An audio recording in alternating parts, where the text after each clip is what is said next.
خداوند کی تجلی تجھ پر طلوع ہوئی ہے۔ آج کی ہماری پہلی تلاوت اشعیاء نبی کا صحیفہ 60 باب پہلی تا 6 آیت مقدسہ۔ خداوند فرماتا ہے، اٹھ منور ہو کیونکہ تیرا نور آ پہنچا ہے، اور خداوند کی تجلی تجھ پر طلوع ہوئی ہے۔ کیونکہ دیکھ تاریکی زمین پر چھائی ہوئی ہے اور قوموں پر اندھیرا ہے، لیکن تجھ پر خداوند طلوع ہے اور اس کی تجلی تجھ پر ظاہر ہے، اور قومیں تیرے نور کی طرف اور سلاطین تیری روشنی کی چمک کی طرف چلیں گے۔ اپنی آنکھیں اٹھا کر نظر دوڑا، وہ سب کے سب جمع ہوئے اور تیرے پاس آئے۔ تیرے بیٹے دور سے آ رہے ہیں اور تیری بیٹیاں گود میں اٹھائی ہوئی ہیں۔ تب تو دیکھے گی اور خوشی سے چمک اٹھے گی، اور تیرا دل دھڑکے گا اور کشادہ ہوگا، کیونکہ سمندر کی ثروت تیری طرف پھرے گی اور قوموں کی دولت تیری طرف آئے گی۔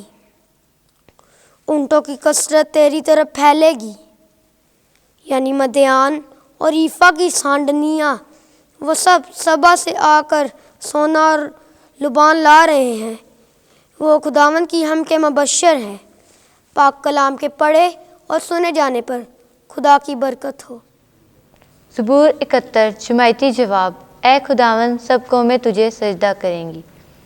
اے خدا، شاہ کو اپنا عدل اور شہزادے کو اپنا صدق عطا فرما، تو وہ صداقت سے تیری قوم پر اور انصاف سے تیرے غریبوں پر حکمران ہوگا۔ جماعتی جواب۔ اے خداوند، سب قومیں تجھے سجدہ کریں گی۔ اس کے ایام میں راستی شگفتہ ہوگی، اور جب تک چاند قائم ہے امن کی فرمانی رہے گی، اور وہ سمندر سے سمندر تک اور دریا سے لے کر انتہائے زمین تک حکومت کرے گا۔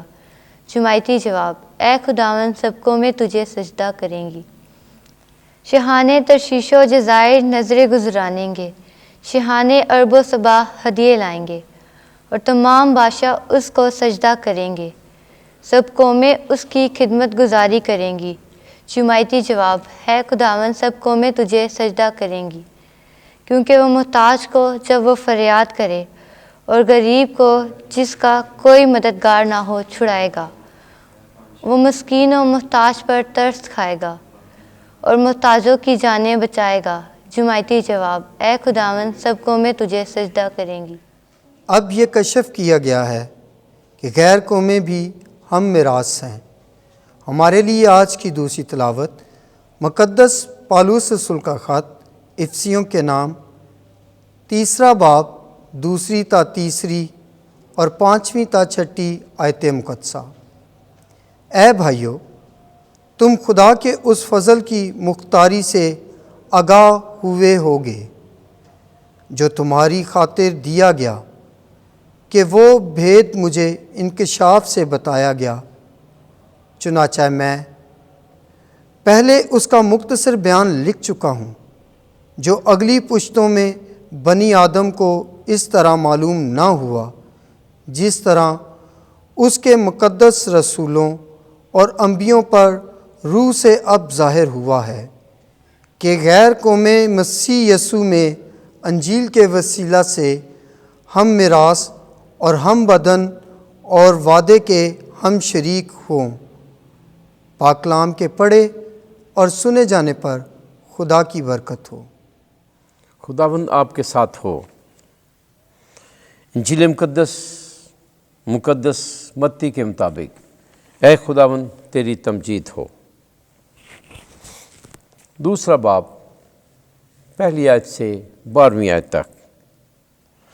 ہم نے اس کا ستارہ مشرق میں دیکھا، اور ہم بادشاہ کو سجدہ کرنے آئے ہیں۔ اس وقت یہودا کے بیت الحم میں جب یسوع پیدا ہوا تو دیکھو، مشرق کے کئی مجوسیوں نے یروشلم میں آ کر کہا کہ یہودیوں کا بادشاہ جو پیدا ہوا ہے وہ کہاں ہے؟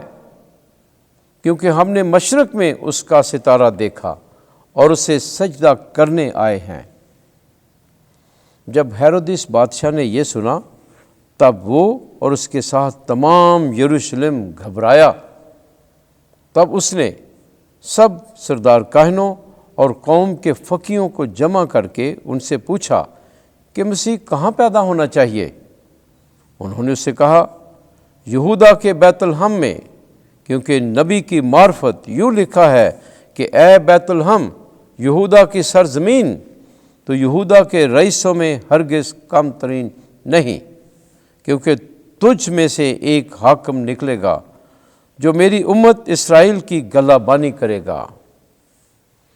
تب ہیرودیس نے مجوسیوں کو چپکے سے بلا کر ان سے تحقیق کی کہ وہ ستارہ کب دکھائی دیا تھا، اور یہ کہہ کر ان کو بیت الحم میں بھیجا کہ جاؤ اور اس بچے کی بابت خوب دریافت کرو، اور جب اسے پاؤ مجھے خبر دو کہ میں بھی آ کر اسے سجدہ کروں۔ وہ بادشاہ سے یہ سن کر روانہ ہوئے، اور دیکھو وہ ستارہ جو انہوں نے مشرق میں دیکھا تھا ان کے آگے آگے چلا، یہاں تک کہ اس جگہ کے اوپر آ کر ٹھہر گیا جہاں وہ بچہ تھا۔ وہ ستارے کو دیکھ کر نہایت خوش ہوئے، اور گھر میں داخل ہو کر اس بچے کو اس کی ماں مریم کے ساتھ پایا، اور اس کے آگے گر کر اسے سجدہ کیا، اور اپنے ڈبے کھول کر سونا اور لبان اور مر اسے نظر گزرانا، اور خواب میں آگاہی پا کر کہ ہیرودیس کے پاس نہ جائیں، وہ دوسری راہ سے اپنے ملک کو واپس چلے گئے۔ انجیل مقدس کے وسیلے سے ہمارے گناہ معاف کیے جائیں۔ اے مسیح تیری ستائش ہو۔